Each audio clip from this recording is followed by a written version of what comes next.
Hi guys, we're here at the Hive again. We're gonna thank the Hive for allowing us to do this interview here. I'm Amit Sachdev, and we are another episode for Mentor Asia Pacific. We are rolling through all of these mentors. Today we have Amit here. Thanks for coming in, man. Thank you, Alvin. All right, guys. So this is Amit. He is the owner of Stroll Guam. I don't know if you've seen what he's been doing on Guam, but we are doing ride sharing for the most part. Is that right? Yeah, that's step one. That's step one. Yeah. Okay, so Amit. Share one thing that most people might not know about you. Man, that's an interesting question. I would say what most people don't know about me is like, I'm not sure if you heard of like Team Backpack, but I was involved in that. It's a online hip hop platform, and it was a showcase upcoming producers, artists, and a talent really. So I was part of that. Mainly, most people don't know about that. Okay, so tell me about your story. What are you up to nowadays? Really, so, going back to how this all started, I did drive for Uber, right?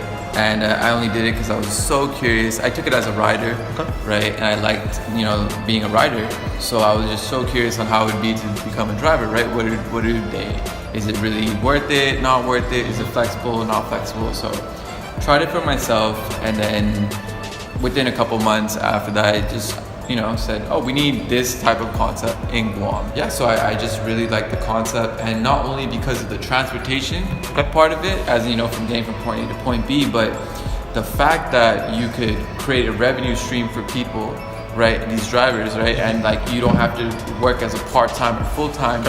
I think it's just, fixes the problem that was transportation, right? Mm-hmm. That void.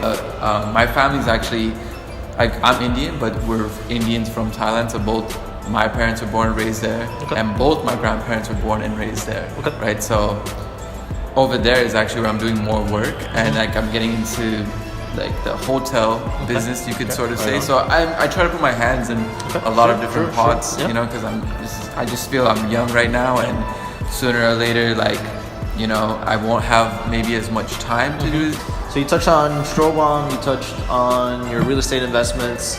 Talk to me a little bit more about your music, man. Is there anything that's happening on Guam that's up and coming that you might foresee? Really what I'm gearing towards making is like a management/digital label, and really I want to leverage my network I have in the States and pretty much have it where we are our own digital label, and that we use you could say like the bigger labels as a distribution channel. Good. So a lot of things, man. A lot of things happening for him. He's a busy guy, right? Yeah, I try to be.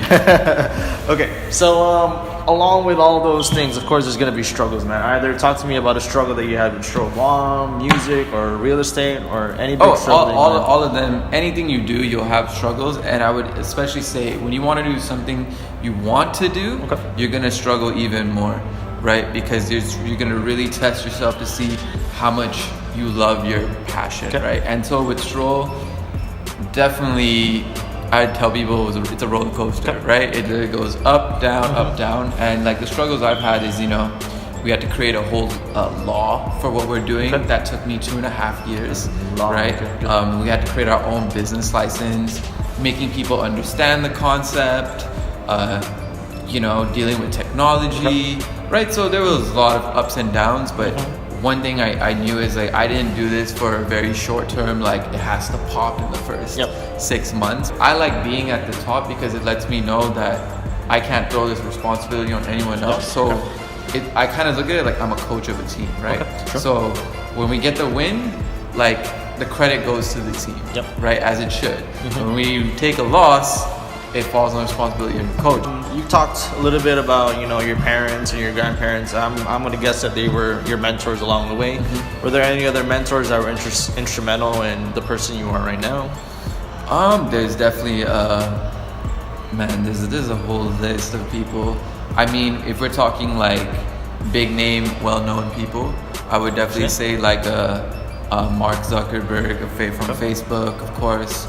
And then of course like Elon Musk, right? But in terms of really mentors, like I had this one professor from audio school, and the thing that stuck with me the most was when we use this program called Pro Tools, which is like the industry standard for audio engineering, and he would tell us like, if you're not working on your Pro Tools, and all that, someone is, and Yep. they're gonna take your spot. That's true. And like I really started to understand that, you know, like what you put in is what you get out, and like your only real control is how much you put in. We're big about giving advice here at Mentor Asia Pacific. So if you go back to your past self, let's say it's 2008, so 10 years back, what advice would you give yourself?